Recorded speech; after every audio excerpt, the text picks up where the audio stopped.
تو ایک صاحب گاڑی والا گزرا گاڑی میں بیٹھ کے، اس کا پڑوسی تھا، یہ کہندے تھا منہ ہے گھر والا، میں کہ وہ تے ہے تاں ہی بیٹھا ہے،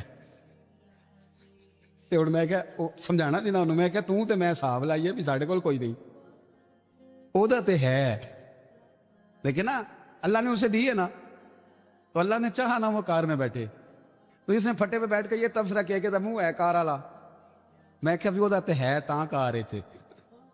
اب مجھے تجھے اندازہ لگانا چاہیے کہ ہم کیا یہ بحث ہے، یعنی اللہ کو چاہیے تھا معاذ اللہ کے پہلے تم سے پوچھتا کہ اسے کار دینی ہے کہ نہیں، کیا مطلب فضول بحث ہے۔ وہ چیز ہمیں اتنا تنگ کرتی ہے، اتنی تکلیف دیتی ہے کہ آپ یقین کریں سارا دن اسی کو ڈسکس کرتے ہیں، سارا دن اس کے پاس گاڑی ہے، اس کے پاس کار ہے، فلانے کا پیسہ 1 نمبر ہے، فلانے کا 2 نمبر ہے، فلانے کا 6 نمبر ہے، اصل بات کے اندر حسد ہے، اس کو نکالو۔ ایک بات کہنے لگا ہوں، اسے یاد رکھنا، میرے اعلیٰ حضرت رحمۃ اللہ علیہ فرمایا کرتے، حسد کرنے والا بندوں پر اعتراض نہیں کرتا، اللہ پر اعتراض کرتا، وہ کہتا ہے اللہ اسے کیوں دیا ہے، اتنا کیوں دیا ہے، معاذ اللہ وہ اللہ کی تقسیم پر اعتراض کرتا۔ حسد کرتے ہو بے چین رہو گے، حسد آپ کے دل کو تڑپا کے رکھ دے گا، چھوڑے۔ اللہ بڑا کریم ہے، جس کو جہاں چاہتا ہے وہاں بٹھا دیتا ہے۔ آپ قطعاً اس بحث میں نہ پڑیں کہ اللہ نے کس کو کتنا دیا ہے، کب دیا ہے، کیوں دیا ہے، وہ بڑا بے نیاز ہے۔ حسد آپ کو تباہ کرے گا۔ دنیا میں پہلا گناہ جو ہوا تھا وہ حسد تھا۔ ابلیس نے حضرت آدم سے حسد کیا، کہنے لگا میں بہتر ہوں، سرداری اس کو مل رہی ہے، تو یہ تو اللہ کو پتہ ہے نا کس کو دینی ہے۔ اور دنیا میں پہلا قتل حسد کی وجہ سے ہوا، حابیل قابیل کے درمیان حسد کا معاملہ تھا، خاتون کا نکاح اس سے کیوں ہو رہا ہے، مجھ سے ہونا چاہیے۔ حسد تباہی کرتا۔ آپ یقین کریں، یعنی دکاندار کے سامنے دوسری دکان پڑتی ہے، پریشان ہو جاتا ہے، وہ کہتا ہے میرا کیا بنے گا، لا حول ولا قوت الا باللہ العلی العظیم، یعنی تیرا کیا خیال ہے کہ تیرے حصے کی روٹی وہ کھا جائے گا، اتنا چھوٹا دل، یعنی تیرا موقف یہ ہے کہ تیرے حصے کا نصیب اس تک چلا جائے گا، یہ تیری خواہش ہے۔ ایک دوسرے کی کمزوریاں بیان کرنا، اس کا تو مال ہی ناقص ہے جی، اس کے تو پاس ہی کچھ نہیں، یہ تو کمزور لوگوں کا طریقہ ہے۔ میرے رسول کریم علیہ الصلوۃ والسلام گزر رہے تھے، پت جھڑ کا موسم تھا، خزاں کا موسم تھا، درختوں کے پتے جھڑ رہے تھے، صحابہ کو ساتھ لے کے حضور گزرے، اور ایک درخت کی ٹہنی کو پکڑ کے حضور نے ہلایا۔ صحابہ فرماتے ہیں کہ چھم چھم اس کے پتے گرے، زمین پر ڈھیر لگ گیا۔ حضور نے فرمایا دیکھا تم نے کیا ہوا؟ حضور ہاں۔ فرمایا کتنی تیزی سے پتے جھڑے ہیں، صرف تنا رہ گیا ہے اور خالی ٹہنیاں رہ گئی ہیں، کوئی حسن بچا ہے؟ حضور نہیں۔ تو نبی کریم فرمانے لگے جو حسد کرتا ہے نا، اس کی نیکیاں بھی اسی طرح جھڑ جاتی ہیں، اسی طرح۔ اور ایک جگہ حضور فرمانے لگے جس طرح راکھ لکڑی کو آگ کھا جاتی ہے، جس طرح لکڑی کو آگ، جب آگ کھا جائے تو پھر لکڑی کو لکڑی نہیں کہا جاتا، راکھ کہا جاتا ہے، کوئلہ کہا جاتا ہے، اس کی اصل باقی، یعنی اسے کھائی جاتی ہے۔ تو حضور علیہ الصلوۃ والسلام فرمانے لگے جس طرح آگ لکڑی کو کھا جاتی ہے، فرمایا اسی طرح حسد نیکیوں کو کھا جاتا ہے، نیکیاں رہتی نہیں۔ حسد کرنے والے کے پاس نیکیاں، یعنی ان کی اصل شکل موجود، کبھی بھی حسد نہیں کریں۔ اللہ کی تقسیم ہے، جس کو چاہے جب چاہے جتنا چاہے عطا کرے۔ اور چوتھی بات میرے بھائی، کبھی بھی بغض نہ پیدا کریں۔ بغض والے لوگ بے سکون رہتے ہیں۔ بہت ساری کمزوریاں ہمارے اندر ہوتی ہیں نا، پھر اللہ ہماری روزی تو نہیں نہ بند فرماتا، یہ تو نہیں کہتا کہ زمین سے نکل جاؤ۔ اگر یہی والا معاملہ ہو جو ہمارا ہے کہ شادی پہ اس نے میرے ساتھ برا سلوک کیا تھا، اب ساری زندگی بغض رکھنا ہے۔ اگر یہی معاملہ فرشتے اللہ کی بارگاہ میں کہیں کہ یا اللہ اس نے فلانے دن شراب پی تھی، اب اس کو زمین میں نہیں رہنے دینا، نظام زندگی چلے گا؟ تو اگر اللہ ہمیں معاف کرتا ہے تو ہم بندوں کو معاف کیوں نہیں کرتے؟ آپ یقین کریں، اتنی لمبی عداوتیں، اتنا لمبا حسد، اتنا لمبا بغض، اتنا لمبا۔ حدیث میں نے پڑھی، میں حیران رہ گیا۔ میرے نبی کریم علیہ الصلوۃ والسلام نے فرمایا اپنی بیوی سے کبھی بغض نہ رکھنا، اگر اس کی ایک بات ناپسند ہو تو اسے چھوڑ کے وہ بات دیکھو جو تمہیں پسند ہے۔ میں اس حدیث کو پڑھ کے سوچنے لگا کہ کیا بیوی کا بھی بغض رکھتے ہیں لوگ؟ اب حضور نے کہا ہے تو اس کا مطلب ہے لوگ بیوی کا بغض بھی رکھتے ہیں۔ اب اس پر استدلال کر کے مجھے کہنا پڑے گا کہ سسرال والوں کا بغض بھی رکھتے ہیں، کہنا پڑے گا کہ بھائی کے سسرال والوں سے بھی بغض رکھتے۔ اس حدیث کی روشنی میں سمجھا کہ لوگ بھابھی کا بغض رکھتے ہیں، بغض، ورنہ عادتیں تو ہماری بھی کئی بری ہوتی ہیں۔ اگر عادات ایک وجہ بنے اختلاف کی تو عادتیں تو ہماری بھی کئی بری ہیں، لیکن ہم اپنی بری عادتوں سمیت اپنے آپ سے پیار کرتے ہیں، اور سامنے والے کی ایک بھی عادت بری ہو تو اس سے بغض رکھتے ہیں۔ بغض نہ پیدا کریں۔ میرے نبی پاک علیہ الصلوۃ والسلام نے فرمایا کچھ چیزیں تمہارے دین کو مونڈ ڈالیں گی، تباہ کر دیں گی، کاٹ دیں گی۔ حضور کون سی؟ فرمایا حسد، تکبر اور بغض، یہ تمہارے دین کو تباہ کر دیں۔ ہم بے چین اس لیے ہیں کہ ہم نے بہت سارے لوگوں کا بغض پالا ہوا، اور ہر فیلڈ میں سیاستدان نے سیاستدان کا، ذاتیات پر اتر کے بات کرتے ہیں، معزز ترین لوگ، تاجر نے تاجر کا، اللہ ماشاءاللہ بعض جگہ پہ اہل علم بھی ایک دوسرے سے عداوت رکھتے ہیں۔ خدا را دل رب کریم کے آنے کا ٹھکانہ ہے، یہ صاف ہوگا تو اس میں رب رسول کے جلوے ہوگے، اگر اس میں عداوت ہو، اس میں بغض ہو، اس میں کینہ ہو، نفاق ہو۔ سنیں میرے رسول کریم حضرت ابو بکر صدیق رضی اللہ تعالیٰ عنہ کہتے ہیں میں رو ہی پڑا۔ مکہ فتح ہوا نا، تو اکرمہ بن ابو جہل نے پیغام بھیجا کہ میں نا کلمہ پڑھنے کے لیے آ رہا ہوں۔ بات لمبی ہے، میں موضوع پہ رہنا چاہتا ہوں۔ کہتے ہیں جب وہ آنے لگا نا تو نبی پاک نے ہم سب کو بلایا، ہم حاضر خدمت ہوئے تو حضور فرمانے لگے کہ اس کے باپ نے نا بڑا ظلم کیا ہے ہمارے ساتھ، ابو جہل نے بڑا ستایا ہے، بڑی تکلیف دی ہے۔ آپ مجھے بتلائیں کہ وہ ایک دفعہ کسی شادی پہ بحث ہوتی ہے بیوی کے بھائی کے ساتھ، پھر ساری زندگی اس بیچارے کو معافی، وہ 10 دفعہ گھر آتا ہے معافی مانگنے پر، سوال ہی نہیں پیدا ہوتا میں مجھے ہی کہہ دیا، پھر مجھے ہی کہہ دیا آپ نے، اور میری شان میں بے ادبی، اور پھر میں معاف کر دوں؟ توبہ توبہ توبہ، یہ کیسے ہو سکتا ہے؟ میری ناک نیچی ہو جائے گی، اور آپ نے مجھے کہہ دیا، سوال ہی نہیں پیدا ہوتا۔ اور یہ رونا میں اکثر ہوتا ہوں کہ شادی والے دن داماد صاحب کا زیادہ دماغ خراب ہوتا ہے۔ جب چھوٹی سالی کی شادی ہوتی ہے نا، اس دن اس کو بخار چڑھتا ہے، کوئی اس کو کان میں کہتا ہے تیری عزت نہیں کر دے، اس دن اس کا دماغ خراب ہو جاتا ہے، بچے اٹھا کے نکل آتا ہے، وہ بیچارہ سسر منتیں کر رہا ہوتا ہے کہ تیری مہربانی آ جا، یہ عزت کرا رہا ہے۔ تو میں نے کہا احتجاج کر کے جو عزت کرائی جاتی ہے وہ عزت نہیں ہوتی۔ ہاں یہاں مانگ کے عزت لیتے ہیں لوگ، یا احتجاج کی کوئی عزت ہے؟ آپ کے اندر کمالات اتنے ہوں کہ آپ کی عزت کرنے کو دل چاہے، یعنی مزہ آئے، یعنی لطف آئے، یعنی آپ دور بیٹھے ہوں تو کسی کا دل کرے آپ کو اسٹیج پہ بلانے کے لیے۔ یہ کیا بات ہوئی کہ چھائے جانا اور بھاگ کے آگے جانا؟ ان سے نکلیں۔ اکرمہ بن ابو جہل کلمہ پڑھنے کے ارادے سے آ رہے ہیں، حضور علیہ السلام نے صحابہ کو بلایا۔ کتنی زیادہ عداوت رکھی جا سکتی تھی معاذ اللہ؟ کب سے وہ چلا تھا ظلم کرنے، اور اس کے بعد اس کا بیٹا شروع ہو گیا۔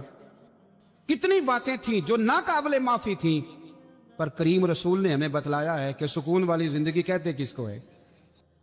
جب سب لوگ جمع ہو گئے تو حضور نے فرمایا بھئی وہ کلمہ پڑھنے آ رہا ہے، اس کے باپ نے ظلم بڑے کیے ہیں، پر میری نصیحت یہ ہے کہ اس کے سامنے اس کے باپ کو کوئی برا نہ کہے، خبردار کوئی اس کے سامنے کوئی بات نہ کرے۔ اب وہ کلمہ پڑھنے آ رہا ہے، مطیع ہو کے آ رہا ہے، بان کے آ رہا ہے۔ کہتے ہیں اللہ کے رسول نے نا کافی دیر تک خطبہ دیا، بریفنگ دی، بات سمجھائی۔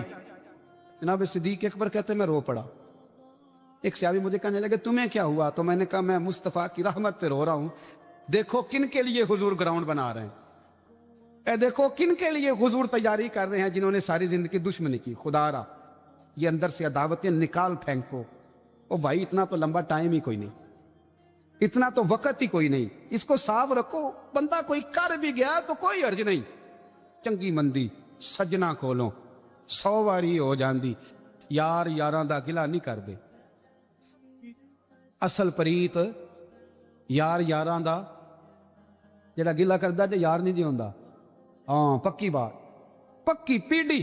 میرا ایک سنگی مجھے آ کے آنے لگا فلانی جگہ بندہ یہ بات کر رہا تھا، میں کہ تو اوتھے ہی سیں سوندا سیں، تم ہی نال ہی سیں، میرا تو سجن بات سن ہی نہیں سکتا۔